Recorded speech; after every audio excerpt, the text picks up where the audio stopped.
I'm Zoe Bones, and this is day 2 of my Wim Hof experiment. I'm doing it a little bit early, the video a little bit earlier today, because I stayed up way too late doing it last night, and I didn't end up doing my breathing session until 2 o'clock in the morning, and by then I was pretty tired and passed out. During, and I woke up and it was like, wow, you just held your breath for 50 million hours.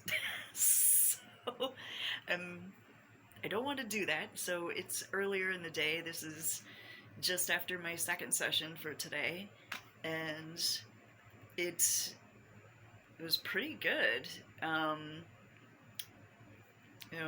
All of the breath work is really, you can feel the changes that it's making inside your brain. And I actually got like quite a bit of a nice uplifting high off of it. After I got done, I got up and I was like, wow, I kind of feel uplifted. Oh. And in the during, I had a nice physical sensation. It was sort of like a good feeling, like vibrational ripple, like I was in like an energy ocean. It was just like sort of soothing, like I don't know how to describe it better than that, but there was definitely some sort of like ripple pulsation feeling that was like sweeping through my body. And I figured out that, just like everything, you really have to focus and put 100% effort into it, or else it's not really going to do anything. I'm a dancer. I've been posting dancing videos lately. If you can learn the moves, but if you don't put your all into it, then it sucks. So, like, when you're dancing, you'd be like, oh, the move is like dirt, dirt, dirt, dirt, and you just kind of like, I'm doing this, or you can like fucking get in there and do it. And that's what looks freaking cool, is when you're wholeheartedly into it. So as I'm doing this breath work, you can go like, okay, I'm supposed to be breathing, and just kind of go through the motions, or you can actually force the breath like you're supposed to. And that definitely has made the results more obvious and expansive, instead of just, going through the motions of stuff. So definitely put your all into it and just be like, well, I guess I'm gonna try this. Like, that crap isn't gonna work.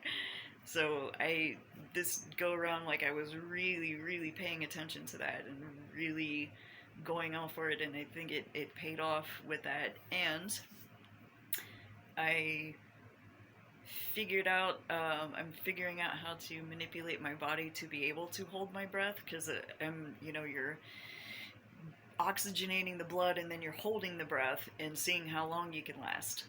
And it was easy.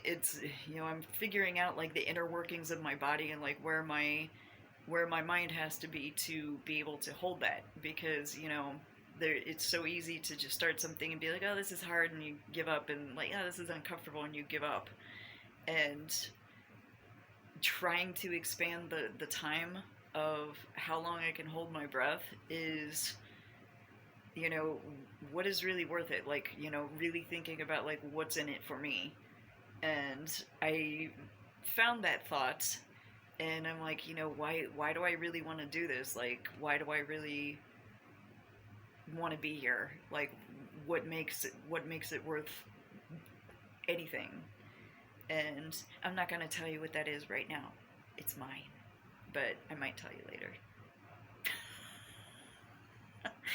But good news is, like, it does feel a little bit better. Like, I am, it's 2 o'clock, and I haven't necessarily made it. I made it out of bed enough to try to get some coffee. That's sort of like my MO for the past few weeks, is I just I can't get going, I can't get up, I can't move around, and I'm like, well, if I just have enough coffee, it'll make me. I mean, I'm still just having so much trouble getting the hell out of bed. Just, why bother doing anything? You know, my PTSD is going freaking crazy, and it's not fun. Like right now, I don't. I just got off of the breathing exercise, so I'm kind of uplifted and sort of high right now. And you know, people talk about being high like it's a bad thing, and I'm like, when you're in the depths of hell, like being a little bit high really isn't that bad. I mean, I don't understand why everybody looks at being high as being a bad thing. Like, oh, you're just getting high. Um, and granted, there's teachings in the spiritual world, realms of things where it's like, well, we're not here to get high, we're here to get free. And I'm like, well, you have to get a little high if you're like so freaking stuck in the sand that you can't. Let me see if I can do this right. Stuck in the sand that you can't lift yourself up and see where the hell you are and move. Like, I've just been stuck down here and like, you know, the we joke about this all the time, the horse from Neverending Story, like getting stuck in the swamp. It's like, that's me. It's like, why won't you get out of the swamp? Why are you sinking? And thus traumatized a generation of children. But I mean, I feel, what was the horse's name? Artax. I'm feeling very Artax, you know. And I remember Atreyu yelling at him like, why won't you get up? Like, why won't you get out? And I'm like, I understand the horse right now. Like, he just was like, depression. And yeah, I don't want to do that. And I guess I need to watch that story again, because I forgot that he like comes back at the end and everything is all fine in true 80s fashion. Like, oh yeah, he drowned in darkness. Oh, there he is. Oh, cool. That all worked out. So that's my experience for today. And something else that I really took note of was, so holding on to the thought, blah blah. Something else I really took note of was that like moment of like fear of death, and it's like the part of the exercise is like desensitizing to that fear, because I mean, ultimately everything sort of boils down to the fear of dying and the fear of physical pain. And you know, when you start feeling that urge of, my oxygen is running out of my cells and I really need to get some, like now, like now, like now, and then you start feeling that urgency, but you're like trying to hold the breath longer, that like that primal fear kicks in of like, oh my god, I'm gonna die. And instead of what makes you stronger is not running away from that, it's just holding in there as long as you can and just being like, you're not gonna die, maybe you'll just pass out. But I mean, that underlying fear of death is in like everything. Is, you know, you think about when I was like a middle school aged girl and it's like, oh my god, if Tommy doesn't like me, I'm just gonna die. And you think about that, you're like, dude, you're not gonna die. Like, what the hell's wrong with you? But I mean, it can feel like that. It's like, wow, if this doesn't work out well for me, if this isn't going smooth for me, if this isn't, you know, the thing, you know, frick it, I'm gonna die. I'm gonna be abandoned. Nobody, you know, whatever story. It was like, you know, there is that weight of like, holy cow, if this doesn't happen, I'm going to die. And, you know, sometimes you just need to look that straight in the face and be like, yeah, you know what? If I don't do this, I'm gonna die. And that's the a moment that I call threshold that I talk about in my badassery class, where it's like you won't do anything to change your behavior unless you really associate that gravity with it. You won't change anything about your life unless you associate so much pain and like death basically to not moving forward with what you want to do. So this has been like really messed up. Like I noticed last night during one of the podcasts that I was watching with Wim, and he was saying something about the alkalinity levels sort of make you lose the fear of death. And when you're the going theory is like when you're more acidic, it's more depressing and you're afraid. And by oxygenating the blood, you're becoming more alkaline, and the more alkaline you are, the less of a fear of death you have, and you can move forward and be happy. And, you know, actually circling back to the previous thing that I was talking about, that one thought that I had is like, you know, what's going to make me happy right now? Like, what really is going to make me happy?